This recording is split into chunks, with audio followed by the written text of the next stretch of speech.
መልእክቲ ያዕቆብ ኣብ ምዕራፍ 1 ጥቕሲ 16-17 ዘሎ ከም በልኩም ስም ኣምላኽ ንዘለዓለም ይባረኽ ከምዚ ይብል ኣቱም ፍቑራት ኣሕዋተይ ኣይትስሓቱ ጽቡቕ ውህበትን ምሉእ ውህበትን ካብ ላዕሊ እዩ ካብቲ ለውጢ ወይስ ምምላጽ ጽላሎ ዘይብሉ ኣቦ ብርሃናት እዩ ዝወርድ ስም ኣምላኽ ንዘለዓለም ይባረኽ ኣብዚ ዘሎ ያዕቆብ ኣቱም ደቂ ኣይትስሓቱ ኣይትጋገዩ ኣይትተዓሸው ኣይትታለሉ ምክንያቱ ኢሉ ጽቡቕ ውህበትን ምሉእ ውህበትን ካብ መን ዝመጽእ ካብ እግዚአብሔር ኣቦ ብርሃናት ስም ኣምላኽ ንዘለዓለም ይባረኽ ምሉእ ውህበት ክብለና ከሎ ጎደሎ ዘይብሉ ውህበት ማለት እዩ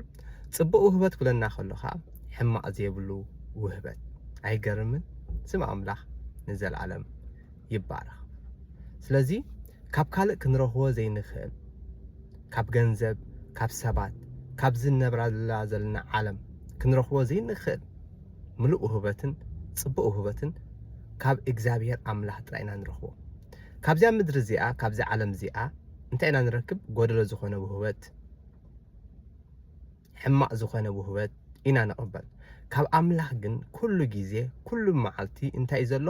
ጽቡቕ ውህበትን ምሉእ ውህበትን ስለዚ ሕዋቴ ኩሉ ግዜ ፎካስና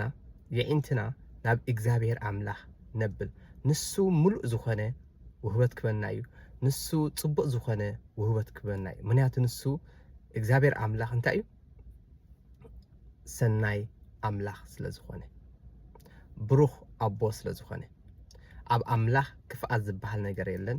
ኣብ ኣምላኽ ተንኮል ዝበሃል ነገር የለን ኣብ ኣምላኽ ሕማቕ ዝበሃል ነገር የለን ኩሉ ግዜ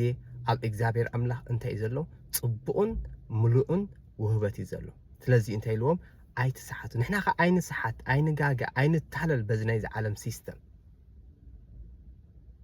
ምክንያቱ ጽቡቕ ውህበትን ምሉእ ውህበትን ካብ ላዕሊ ካብ እግዚአብሔር ኣቦ ማለት እዩ ካብቲ ለውጢ ወይስ ምምላስ ጽላሎ ዘይብሉ ኣቦ ብርሃናት ይብል በቃ ዘይቀያየር ዝበሎ ዘይቅይር ዘይሕሱ ኣምላኽ ይሕሱ ሰብ ኣይኮነን ከይጣዓስካ ወዲ ሰብ ኣይኮነን ሃሌሉያ ስም ኣምላኽ ይባረኽ እዚ ህይወት እዚ ናብራ እዚ ንኽተሰማቕሩ ናብ እግዚአብሔር ኣምላኽ ጥራይ ክትመፁ ኣለኩም ንሱ ከዓ ብወዱ ኢየሱስ ክርስቶስ ገይሩ እዛ ጽብቕቲ ዝኾነት ህይወት እዛ ምልእቲ ዝኾነት ህይወት እንታይ ጌርና እዩ ሂብና እዩ ነቶም ዝተቐበልዎ እንታይ ገይሩ እዩ ሂብዎም ስም ኣምላኽ ይባረኽ ጎይታ ኢየሱስ ክርስቶስ ይባረኩም